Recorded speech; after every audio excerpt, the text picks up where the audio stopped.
The collision of giants has always carried a special kind of electricity, the kind that makes an entire arena fall silent before erupting into chaos. When fighters built like moving fortresses step into the ring, there is no room for hesitation, no space for fear. These are men whose terrifying power, colossal size, and unrestrained fury turn every match into a spectacle of raw violence. And when they march toward each other, their footsteps echo like war drums announcing doom. It is in these moments that the audience forgets to breathe, watching titans collide with the force of natural disasters. For many, Bob Sapp is remembered as a walking meme, a hulking fraud who crumbled under pressure. But older fans know there was a time when this beast was unstoppable, a monstrous figure who entered arenas like a mythic creature from another realm. Back then, Sapp wasn't merely a fighter. He was a force of nature, demolishing everything living that happened to stand in his path. In those early days, he stepped into the ring against true warriors, men who didn't fear broken bones or shattered jaws. And often, Sapp didn't just beat them, he destroyed them. You see it clearly in his clash with a massive, lumbering opponent who seemed to rely on his weight rather than skill. The moment the fight began, Sapp stormed forward like a runaway train. Every punch he threw rattled the ring, his massive arms swinging with the kind of power that could crack stone. He dominated so completely that even the ground seemed to tremble. When his opponent tried to use his size to his advantage, leaning into sumo tactics to gain control, Sapp responded with pure fury.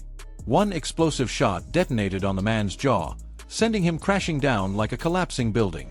In a blink, the match turned from competition to carnage, a reminder of why Sapp was once feared across continents.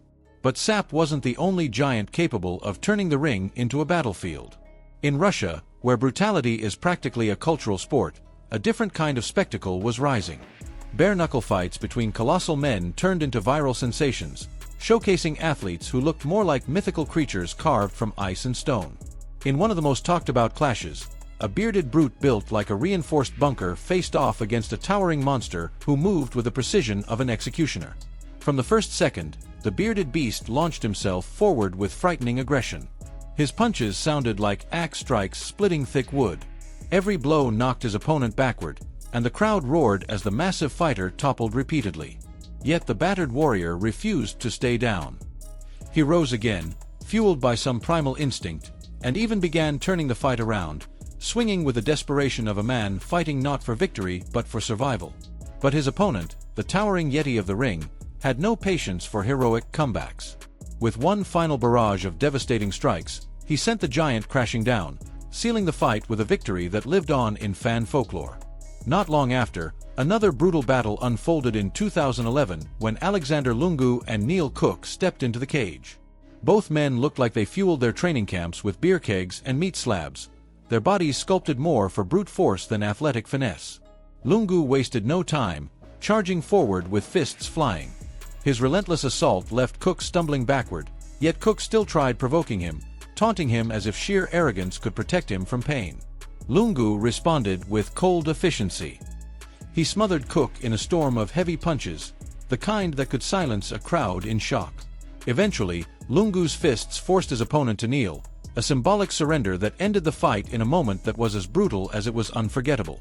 Then, in 2016, a spectacle unfolded that looked like a slapstick fight between fantasy creatures. On one side stood a chubby warrior whose physique suggested his training routine involved more buffets than gyms. Across from him towered Hongman Choi, a genetic anomaly whose enormous frame made him appear less like a man and more like a titan sculpted in a government lab. Their press conference alone could have been a headline attraction, but once the bell rang, the real shock came from the panda-shaped fighter's unexpected ferocity. He charged forward with surprising speed, unleashing a whirlwind of punches as if he were fighting for the last meal on Earth. His determination alone made him dangerous, each strike thrown with the desperation and hunger of a man who refused to accept defeat. For a moment, the crowd believed they might witness the impossible. But then Choi reminded everyone why he was feared. Landing a thunderous combination, he flipped the trajectory of the fight instantly. One series of colossal blows turned the tide, sending the smaller titan crashing down and securing a victory that showcased the terrifying potential born from raw size and power. Across all these clashes, one thing remains clear. When giants meet, the world stops to watch. Their fights don't feel like ordinary matches. They feel like wars, primal contests where strength, will, and intimidation collide. The scars they leave, both on themselves and their opponents, become reminders of just how fragile a human body can be when tested by monstrous force. These battles are why fans keep returning, why arenas fill, and why stories of these giants echo long after the final bell. If you enjoyed this dramatic journey into the world of colossal warriors, make sure to share your thoughts below. Which giant shocked you the most? Whose power left you speechless? Let me know who you want to see featured next. And if you want more storytelling breakdowns like this, don't forget to like the video, subscribe to the channel, and turn on notifications so you never miss the next deep dive into combat's most legendary moments.